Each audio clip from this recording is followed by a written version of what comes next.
একসময় খরস্রোতা যমুনা নদীর বুকে জেগে উঠেছে অসংখ্য ছোট বড় চর। এসব চরে নানা ফসল ফলাতে ব্যস্ত সময় পার করছে কৃষক।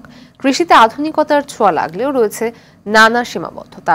কৃষির উন্নয়নে কাজ করার কথা জানায় উপজেলা কৃষি বিভাগ। বগুড়ার সারিয়াকান্দি থেকে সাদত-জামানের পাঠানো প্রতিবেদন জানাচ্ছেন রেজওয়ান শরীফ।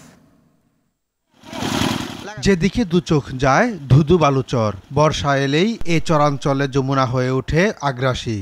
যুগ যুগ ধরে এসব চরে পলি জমে উর্বরা শক্তি বেড়েছে।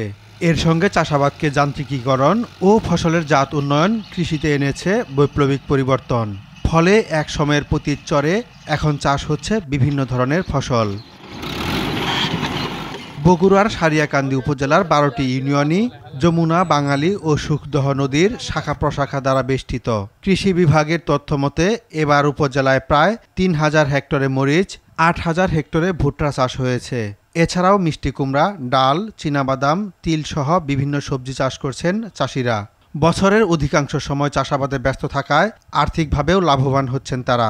আগে সেচ দেওয়ার অসুবিধা ছিল, সেচ দেওয়া যায়নি, ফসল কম হয়েছে। প্রযুক্তির কারণে আপনার উন্নত মানের কীটনাশক সার বীজের কারণে মানুষ অনেক ফসল বৃদ্ধি করছে।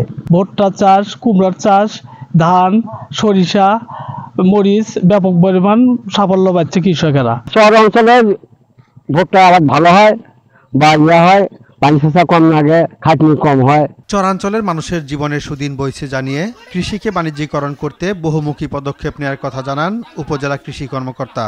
নতুন চর যেখানে হচ্ছে আর কি সেখানে কিছু কৃষক এবং কৃষি বিভাগ সহ উদ্যোগী কৃষকরা তারা কিন্তু বিভিন্ন ধরনের স্থানীয় ফসল থেকে শুরু করে উচ্চ মূল্যের যে ফসলগুলো সেগুলো চাষাবাদ করি। নদী ভাঙন সহ নানা প্রাকৃতিক দুর্যোগ যাদের নিত্যসঙ্গী, কৃষি তাদের জীবনে আশীর্বাদ হয়ে এসেছে বলে মনে করছে সংশ্লিষ্টরা। রেজওয়ান শরীফ, RTV।